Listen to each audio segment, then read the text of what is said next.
جب اللہ تعالیٰ کی نعمتوں کا شکر ادا نہیں کرتے ہیں، بھول جاتے ہیں اور اس پر جرم کرتے ہیں، اس پر پھر سے گستاخی کرتے ہیں، تو پھر جو ہے یہ اللہ تعالیٰ ان کو سزائیں دیتا ہے۔ یہ جو آیت کریمہ ہے، اللہ تعالیٰ ارشاد فرماتا ہے وَظَلَّلْنَا عَلَيْكُمُ الْغَمَامَ وَأَنزَلْنَا عَلَيْكُمُ الْمَنَّ وَالسَّلْوَىٰ كُلُوا مِن طَيِّبَاتِ مَا رَزَقْنَاكُمْ وَلَكِنْ كَانُوا أَنفُسَهُمْ يَظْلِمُونَ۔ اللہ تعالیٰ نے اس آیت کریمہ میں ایک قوم کا ذکر فرمایا ہے۔ آئیے پہلے اس واقعے کو جو ہے وہ آپ کی نظر کر دوں میں۔ بنی اسرائیل، جیسا کہ پتہ ہے کہ بہت بدتمیز قوم ہے یہ، اور بہت شریر قوم، بہت زیادہ یہ شر کرتی تھی، بہت زیادہ۔ اللہ تعالیٰ انعام عطا کرتا، اس انعام کا شکر ادا کرنے کے بجائے پھر سے بدتمیزیاں شروع کر دیتے، پھر سے جرم کرتے۔ تو بنی اسرائیل، آپ لوگوں کو بتایا جا چکا ہے کہ بنی اسرائیل جو ہیں یہ پراپر کہاں کے رہنے والے ہیں؟ ملک شام کے لوگ ہیں یہ۔ حضرت ابراہیم علیہ السلام ہجرت کر کے یہاں پر آئے تھے تو یہ لوگ یہاں پر آ گئے تھے۔ ہیں یہ کہاں کے؟ ملک شام کے۔ حضرت یعقوب علیہ السلام بھی وہیں خطۂ کنعان میں رہتے تھے۔ حضرت یوسف علیہ السلام کا بھی یہاں آنا ہوا۔ تو یہ جو ارض مقدس ہے، بیت المقدس جہاں فلسطین جہاں آج ہے، تو یہ جو ہے ہمیشہ سے انبیاء اکرام کا مرکز رہا ہے۔ بہت سارے انبیاء اکرام کی قبریں آج بھی یہاں پر بنی ہوئی ہیں۔ آج ہم آپ بات کریں گے کہ مقام تی کیا ہے، میدان تی کسے کہتے ہیں، سنا ہوگا آپ لوگوں۔ تو اللہ جب ان کو اللہ تعالیٰ نے فرعونیوں سے اللہ نے ان کو نجات عطا فرمائی، آزاد ہو گئے، اور مصر پر بنی اسرائیل غالب آ گئے، موسیٰ علیہ السلام جو ساتھ میں تھے وہ سب غالب آ گئے، اور ان لوگوں کی حکومت ہو گئی بنی اسرائیل پر، یہ سکون سے وہاں رہنے لگے۔ تو پھر اللہ تعالیٰ نے حکم فرمایا کہ اے موسیٰ، آپ اپنی قوم کو لے کر کے جائیے اور بیت المقدس کو فتح کریے، ملک شام کو فتح کریے، اور وہاں جا کر کے ہجرت کریے، وہاں جا کے رہیے۔ حضرت موسیٰ علیہ السلام نے اپنی قوم کو حکم دیا، قوم کے تمام لوگ اکٹھا ہو گئے، ایک بڑی فوج جو ہے اکٹھا ہو گئی کہ ہم جا کر کے وہاں جہاد کریں گے۔ اب یہ قوم تیار تو ہو گئی، لیکن بادل ناخواستہ، دل سے نہیں بلکہ بے دلی سے یہ راضی ہوئے تھے۔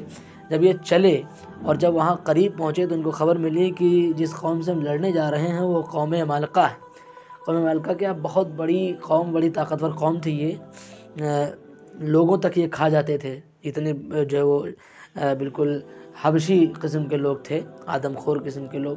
یہ قوم عمالقہ کا جب سنا کہ ان سے لڑنا ہے تو یہ سب پیچھے ہٹ گئے اور کہا کہ ہم بھائی دیکھو آپ کے ساتھ لڑنے، یہ قوم بڑی غدار بنی اسرائیل ہے۔ کہا حضرت موسیٰ علیہ السلام سے کہ ہم یہیں بیٹھے ہوئے ہیں، آپ اور آپ کا رب جا کے لڑیے، ہم دیکھیں گے معاذ اللہ۔ تو اب یہ لا کر کے بیچ میں دھوکہ دے دیا ان لوگوں نے، اور اللہ تعالیٰ کی بارگاہ میں خود حضرت موسیٰ علیہ السلام کی شان میں بھی گستاخی کر دیا، منع کر دیا۔ تو جب ان لوگوں نے انکار کر دیا تو پھر اللہ تعالیٰ نے ان پر سزا، ان کو اللہ نے عطا فرمائی، ان کو اللہ نے سزا دی۔ اور وہاں بیت المقدس سے کچھ فاصلے پر پہلے ہی ایک میدان ہے جس کو میدان تی کہا جاتا ہے، جو تقریباً 6 فرسخ یعنی 27 کلومیٹر تقریباً میں پھیلا ہوا ہے، بس 27 کلومیٹر کا اس کا جو ہے وہ لمبان اور چوڑان ہے، اسی میں یہ قوم رکی رہی۔ اللہ نے ان کو سزا کیا دیا کہ اس میدان میں اللہ نے ان کو قید کر دیا، میدان میں اللہ نے ان کو قید کر دیا۔ 40 سال تک یہ میدان میں اسی میں قید رہے۔ اللہ اکبر، 40 سال تک قید رہے۔ یہ صبح اپنا سفر کرتے، پورا دن چلتے، پوری رات چلتے، اور جب صبح ہوتی تو دیکھتے کہ پھر وہیں پر ہیں۔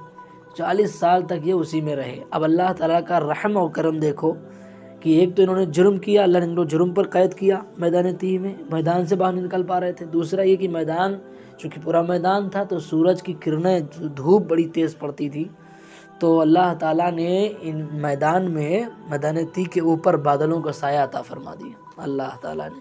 سبحان اللہ، سبحان اللہ۔ کیا فرمایا اللہ تعالیٰ نے؟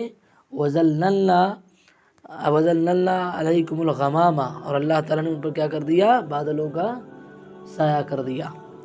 بادلوں کا سایہ کا مجرموں کے ساتھ یہ مہربانی ہے، اور اللہ تعالیٰ نے ان کے اوپر سایہ کر دیا، اور ان کے لیے سایہ کرنے کے بعد جو ہے اللہ تعالیٰ نے آسمان سے ایک ستون، ایک کھمبا ٹائپ جو ہے اتارا، جو رات میں روشنی کرتا تھا تاکہ وہ لوگ رات میں ان کو دکھائی دے، وہ دیکھ سکیں۔ یہ مہربانی اللہ تعالیٰ کی کس کی وجہ سے تھی؟ اللہ تعالیٰ کے نبی حضرت موسیٰ علیہ السلام ان کے درمیان موجود تھے، تو پتہ چلا کہ جب اللہ کے نیک بندے جہاں ہوتے ہیں وہاں پر گنہگاروں پر رحمتیں ہو جایا کرتی ہیں۔ سمجھ رہے ہیں آپ؟ حضرت موسیٰ علیہ السلام کی موجودگی کی وجہ سے اللہ تعالیٰ نے ان پر بادلوں کا سایہ فرمایا اور ستون نازل فرمایا کہ رات میں اجالا ہو۔ اب وہاں پر کھانے کا بھی کوئی انتظام نہیں تھا، تو کھانے کے لیے بھی اللہ تعالیٰ نے قرآن پاک میں ارشاد فرمایا وَظَلَّلْنَا عَلَيْكُمُ الْمَنَّ وَالسَّلْوَىٰ، کیا فرمایا کہ اللہ تعالیٰ نے ان پر آسمان سے کھانا اتار دے، منہ اور سلوہ نازل فرمایا۔ اللہ تعالیٰ فرماتا ہے کہ ہم نے ان کے لیے منہ اور سلوہ نازل فرمایا۔ یہ منہ سلوہ کیا ہے؟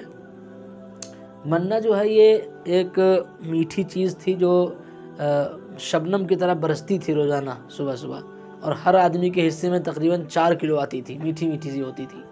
اور جو ہے وہ سلوہ جو ہے وہ ایک قسم کا پرندہ ہے جو بھنا ہوا جو ہے وہ آسمان سے اترتا تھا۔ یہ جنتی کھانا تھا جو ان نالائقوں کے لیے اللہ تعالیٰ فرما رہا تھا، صرف حضرت موسیٰ علیہ السلام کی وجہ سے۔ اتنا بڑا جرم کیے، گستاخی کیے، نافرمانی کی، اس کے بعد بھی اللہ ان کے رزق کا پورا ذمہ اللہ تعالیٰ نے اٹھا رکھا ہے، اور ان کو باقاعدہ جنتی کھانا، پکا ہوا کھانا اللہ تعالیٰ ان کو دے رہا ہے، یہ اس کو کھاتے تھے۔ اب اللہ تعالیٰ نے اس میں پھر ایک شرط لگا دی، ان لوگوں کا پھر سے امتحان لیا اللہ تعالیٰ نے، اور ان کے اوپر شرط لگا دی کیا کہ ہم نے تمہارے اوپر بادل کا سایہ کر دیا، ٹھنڈا پانی اتار دیا، کھاؤ اسی میدان میں رہو، اور جو ہے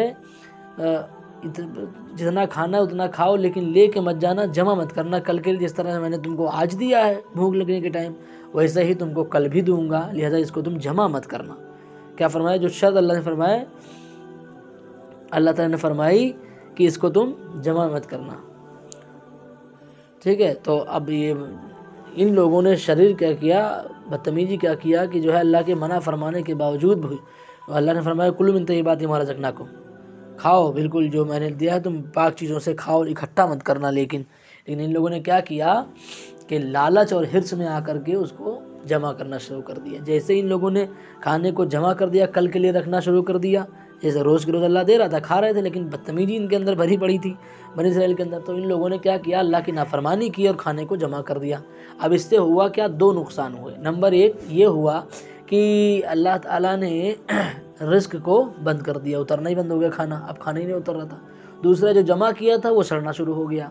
اب یہ بڑے پریشان ہوئے، بڑے پریشانی کے عالم میں جو ہے یہ کھانا یہ ہو گیا کہ اللہ تعالیٰ نے ان کو کھانا بند کر دیا ان کے لیے۔ اب یہ کیا کرتے بڑے پریشان ہوئے، حضرت موسیٰ علیہ السلام کی بارگاہ میں آئے۔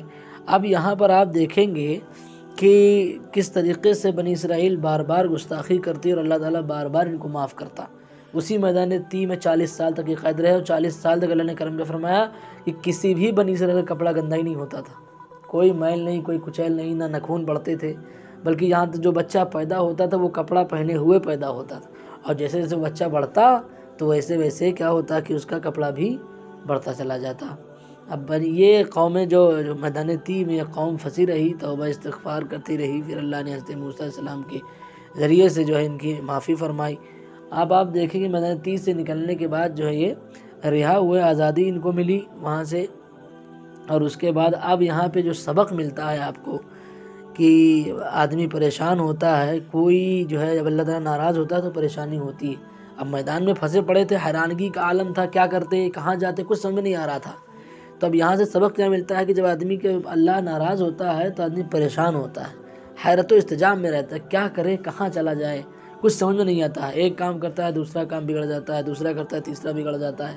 بعض اوقات ہمارے ساتھ ہوتا نہیں، ہمارے گھر پہ کوئی ہماری بچی بیمار ہے، اس کو ٹھیک ہوا تو بیٹا بیمار ہو گیا، وہ ٹھیک ہوا تو ماں بیمار ہو گئی، ماں ٹھیک ہوئی تو بیوی بیمار ہو گئی، بیوی ٹھیک ہوگی تو خود بیمار ہو گیا۔ تو یہ لگا ہی رہتا ہے، پھر وہ پریشانی میں کام جو ہے وہ دکان پہ کام ٹھپ ہو جاتا ہے۔ تو یہ اس سے آدمی کو پتہ لگانا چاہیے کہ میدان تی والی صورت ہمارے ساتھ ہو رہی ہے، اور اس کی وجہ یہ تھی کہ ان لوگوں نے اللہ کی نافرمانی کیا تھا، اللہ کو ناراض کیا تھا۔ تو لہٰذا لگتا ہے کہ اللہ تعالیٰ ہم سے کیا ہو گیا ہے، ناراض ہو گیا ہے، لہٰذا اللہ تعالیٰ کو منانے کی ضرورت ہے، اللہ تعالیٰ کی بارگاہ میں توبہ استغفار کرنے کی ضرورت ہے۔ سمجھ رہے ہیں آپ؟ جب اللہ جب ناراض ہوتا ہے تبھی اس قدر پریشانیاں اور دماغ میں ولولہ پیدا ہوتا ہے کہ کیا کرے، کچھ سمجھ نہیں آتا ہے۔ تو یہ لوگ بھی میدان پریشان رہے صرف اللہ تعالیٰ کی ناراضگی کی وجہ سے۔ آج اگر ہمارے اندر ناراضگی، اگر ہم پریشان ہیں تو اس کی وجہ یہ ہے کہ اللہ تعالیٰ ہم سے ناراض ہے۔ آپ کی دکان کا کاروبار ٹھپ پڑا ہوا ہے، ادھر سے ادھر چلتا ہے، ادھر بند ہو جاتا ہے، اس کا مطلب یہ ہے کہ اللہ ناراض ہے، کیونکہ آپ نے نمازوں کو چھوڑ دیا۔ اللہ تعالیٰ وہ بنی اسرائیل نے تو صرف اللہ تعالیٰ کے کل 2-3 حکموں کی نافرمانی کی تھی، آپ نے تو اللہ تعالیٰ کے کئی حکموں کا انکار کیا ہے۔ بالکل آپ چھوڑے پڑے ہوئے ہیں، آپ سے کوئی مطلب نہیں، پسے پشت آپ نے دین کو ڈال دیا۔ لہذا آپ کو بھی ضرورت ہے کہ آپ اس قدر جو ہے وہ جو آپ کی بے روی ہے اس کو درست کریں، اور اپنے رب کی بارگاہ میں توبہ استغفار کریں، انشاءاللہ تعالیٰ اللہ تعالیٰ آپ کو آزادی عطا فرمائے گا۔